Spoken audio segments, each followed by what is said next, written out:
তৈরি করে দিয়েছেন, যে কারণে আজকে বাংলাদেশের মানুষ দ্বিতীয় স্বাধীনতা পেয়েছে।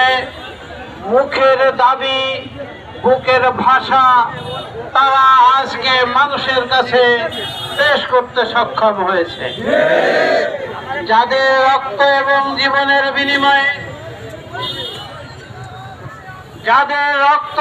জীবনের বিনিময়ে কথা বলার স্বাধীনতা পেয়েছি, সেই জুলাই সনদের ভিত্তিতে আগামী ফেব্রুয়ারি মাসে জাতীয় নির্বাচন হতে হবে। জুলাই সনদের ভিত্তি ছাড়া কোন নির্বাচন হতে পারে না। প্রিয় ভাইরা, আমরা ইতিপূর্বে নির্বাচন দেখেছি, দিনের ভোট রাতে হয়ে গেছে। আমরা নির্বাচন দেখেছি 10 ঘন্টা 20 ঘন্টা নির্বাচন ঠান্ডা।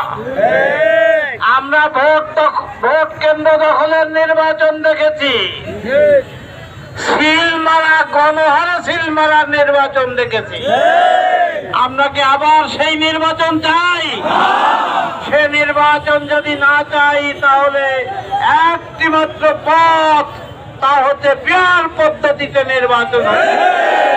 পেয়ার পদ্ধতিতে নির্বাচন হলে ভোট কেন্দ্র দখলের সুযোগ পাবে না, ভোট কেনার সুযোগ পাবে না, কালো টাকার প্রভাব তৈরি করার সুযোগ পাবে না, দিনের ভোট রাতে করার সুযোগ পাবে না।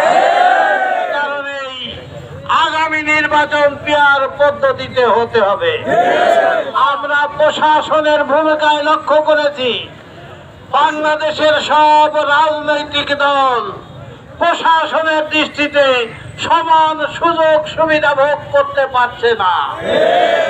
লেভেল প্লেইং ফিল্ড যদি সবার জন্য নাই, তাহলে সেখানে অবাধ এবং নিরপেক্ষ নির্বাচন আশা করা যায় না। এ কারণে নির্বাচনের পূর্বে সব দলের জন্য লেভেল প্লেইং ফিল্ডের দাবি আমরা করছি।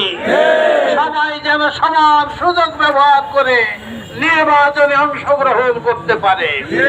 যারা জীবন দিল, যারা রক্ত দিল, যারা পঙ্গুত্ব বরণ করলো, স্বৈরাচারী শাসকের আমলে যারা অন্যায়ভাবে হামলা মামলার শিকার হলো, বাড়ি ঘর ছাড়া হলো, জায়গা জমি বেদখল হলো, সেই সব হত্যা, সন্ত্রাস, লুটতরাজ, দুর্নীতির বিচার না হওয়া পর্যন্ত কোন নির্বাচন অবাধ হতে পারে না।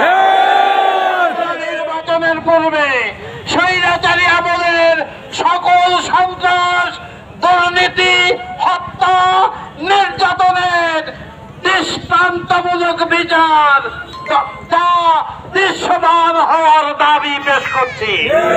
তাদের বিচার না হয়ে, সাইদের রক্তের বিচার না হয়ে, নিজামের রক্তের বিচার না হয়ে, জুলাই বিপ্লবে প্রায় 2000 ছাত্র যুবকের জীবন নিয়েছে, তাদের বিচার না হয়ে আর নির্বাচন হতে পারে না। নির্বাচনের পূর্বে জুলাই বিপ্লবে যারা শাহাদাত বরণ করেছে এবং ইতিপূর্বে স্বৈরাচারের হাতে যাদের জীবন গিয়েছে, তাদের বিচার দৃশ্যমান হতে হবে। আমাদের এটিও দাবি রয়েছে,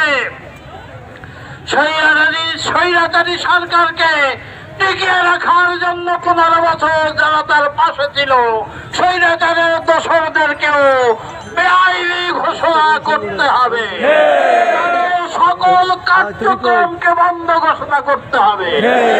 এই দাবি জামায়াত ইসলামীর দাবি নয়, এ দাবি জুলাই বিপ্লবী যোদ্ধাদের দাবি, এ দাবি এদেশের গণতন্ত্রকামী মানুষের দাবি, এ দাবি ভোটাধিকার প্রয়োগের দাবি যাদের রয়েছে তাদের দাবি।